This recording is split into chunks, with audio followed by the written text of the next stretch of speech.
ha ha ha! The red hair has returned.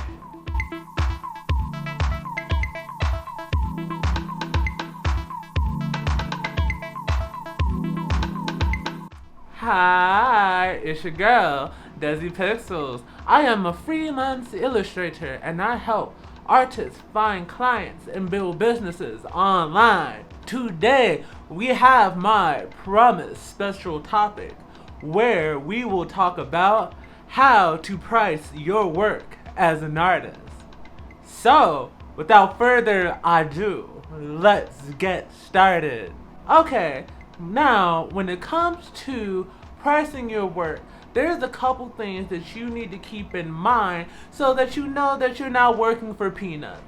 Cause the problem that I see with a lot of artists is, especially in the beginning, when they don't have a lot of clients, they don't have a lot of work, they charge extremely terrible prices for their work. And that doesn't include just them, that included me. When I first started doing art, I used to charge like $10 for a drawing or a painting.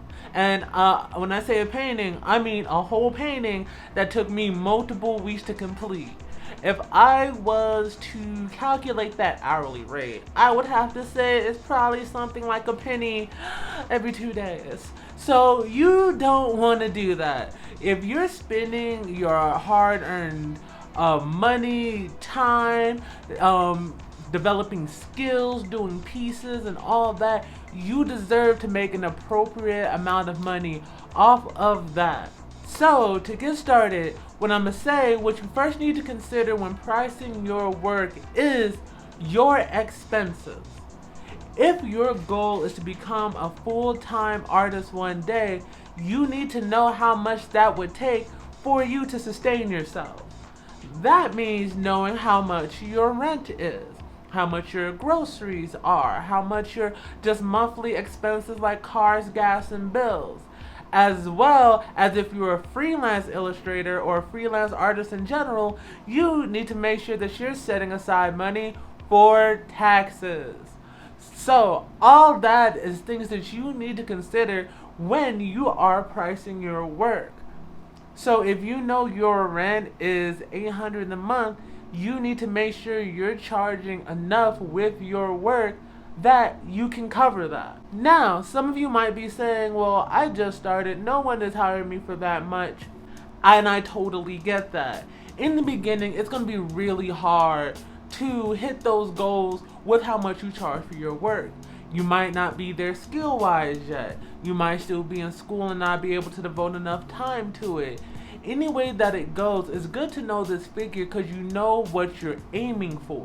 You know if you're charging how much you can charge now to get the work, you know you're aiming to hit this success criteria, which can help you aim for your goals as an artist.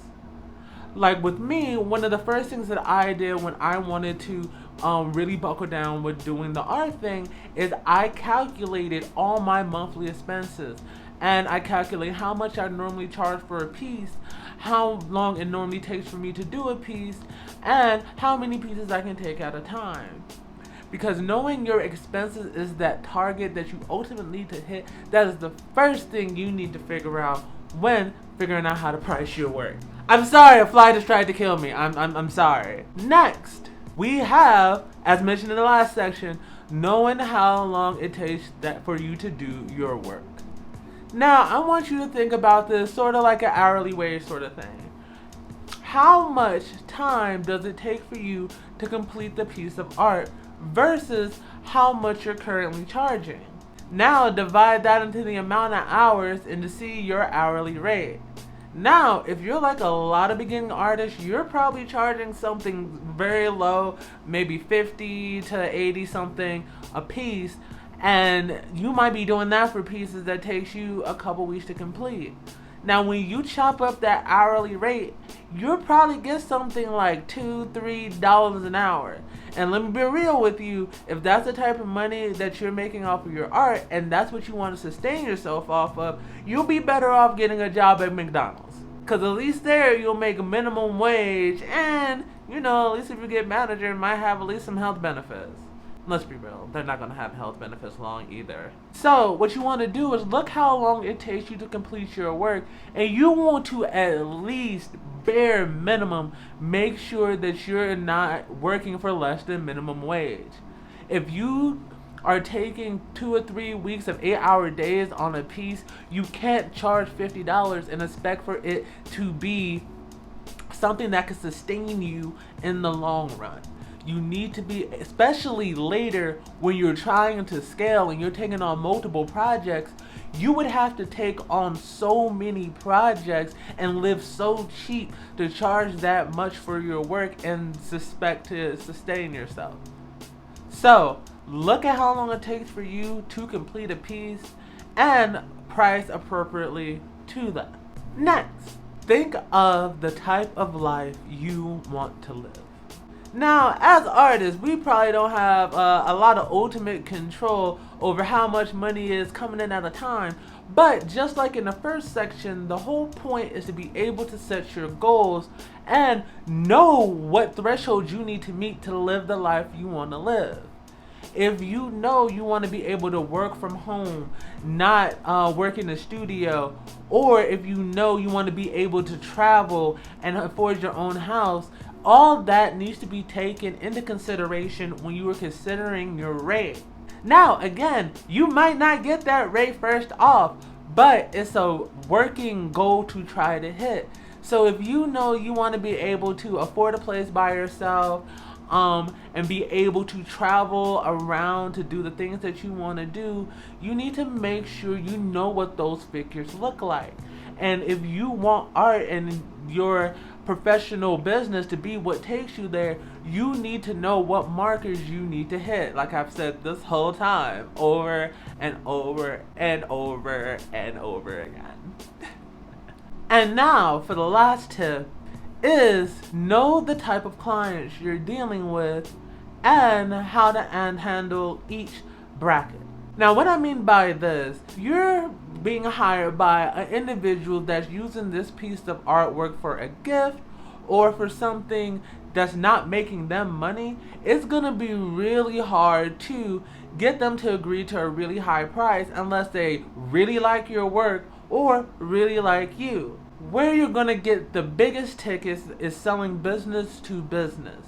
You have to find a way for your art to be useful for someone else to make money. That's how you're gonna be able to command the biggest prices for your work. If you're over here and you're just doing small commissions here and there, that's really good for getting started and getting experience. But you really need to be reaching out to people in places that can afford to pay you that living wage that you can support yourself on. Because as much as I would love to just do my fantasy and story art all day, I know that the things that pay the most per time given is doing graphic design work, doing posters, doing logos, because people can justify that more in their budgets because they're using that to get their own return on investment. And that's what I was saying all throughout the first couple videos I was doing on this channel, is that you really need to find a way to tie your art into making money, not just for yourself, but for other people if you want it to be profitable and to be able to give you the life that you want. And with that, we have reached the end of the video. Again, thanks for joining me. Thanks for looking at my new red hair, and I love it. Thank you. If you got some value out of this and it was helpful, make sure you leave a like and a comment and subscribe, and hit that bell so you know when I'm posting on Mondays. I post every Monday unless my procrastination gets in the way, which it hasn't yet. We're on video 23 and we still going strong. We haven't skipped yet, but if I do, don't judge me, please. So anyways, this has been your fabulous redheaded girl, Dezzi Pixels, and I'm out, bitches. Thanks for joining me this week. I'll see you next week, and y'all have a good one. Bye!